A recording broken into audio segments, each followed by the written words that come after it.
ведомстве сегодня детально изучили обстоятельства гибели в Сирии российского Ил-20 17 сентября и уверены в том, что израильский летчик, совершивший провокационный маневр сближения, знал, что Ил окажется приоритетной целью для сирийских ПВО. Причиной трагедии стала по меньшей мере преступная халатность израильских военных. Вся хронология событий, которая была озвучена сегодня в материале Антона Подковенко. Лаконично и предельно наглядно Минобороны России расставляет точки в трагической истории с самолетом Ил-20. Поминутная хронология, точные данные радаров, как все было вечером 17 сентября. Российский самолет отслеживал обстановку в Идлибской зоне деэскалации. 4 израильских F-16 вылетели в район западней Латакии, и в 21:39 представитель ВВС Израиля оповестила российскую сторону по спецканалу, что они будут бить по промышленным объектам на севере Сирии. И F-16 тут же сбросили авиабомбы. Через минуту после оповещения. Это само по себе нарушение российско-израильских договоренностей от 2015 года. Вдобавок ударили не туда, куда сказали. Как вы видите на карте, удары израильских ВВС наносились не в северной части Сирийской Арабской Республики, а в районе Латакии, которая является западной провинцией.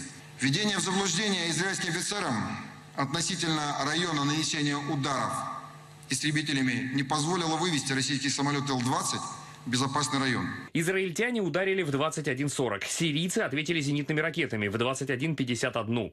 F-16 отошли западнее побережья Сирии и поставили радиоэлектронные помехи. Затем один из них начал маневр к побережью. Это было в 21:59. В этот период самолет Ил-20, совершавший разворот для захода на посадку на аэродром Хмеймим, оказался на направлении огня сирийских средств ПВО по израильским самолетам.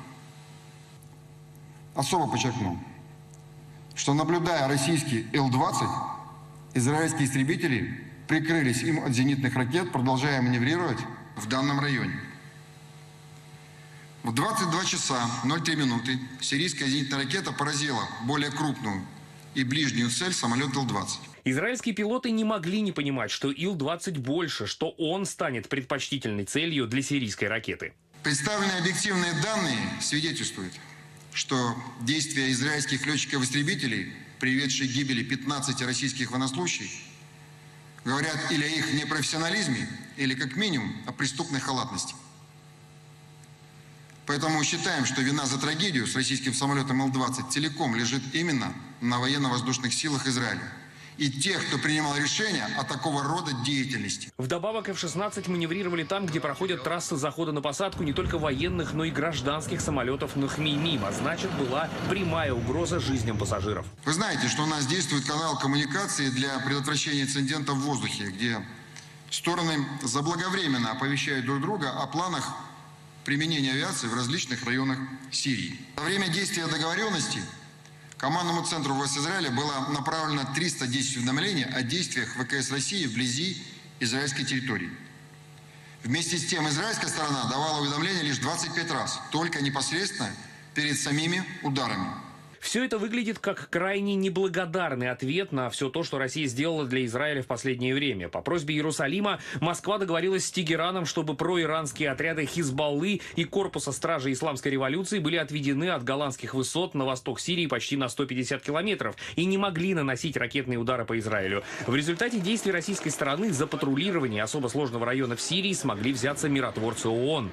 Со 2 августа 2018 года, после 6-летнего перерыва, организовано патрулирование района разделения на голландских высотах миротворческим контингентом ООН под боевым прикрытием российской военной полиции.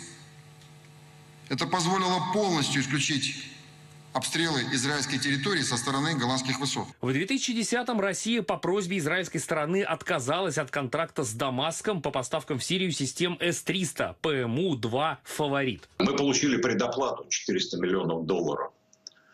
Но затем, по просьбе израильской стороны, которая высказала свои озабоченности тем, что такая зенитно-ракетная система, по сути, нивелирует военно-воздушный потенциал Израиля, мы сначала приостановили выполнение этого контракта, а затем и прекратили его действие и вернули все $400 миллионов Сирийской Арабской Республике.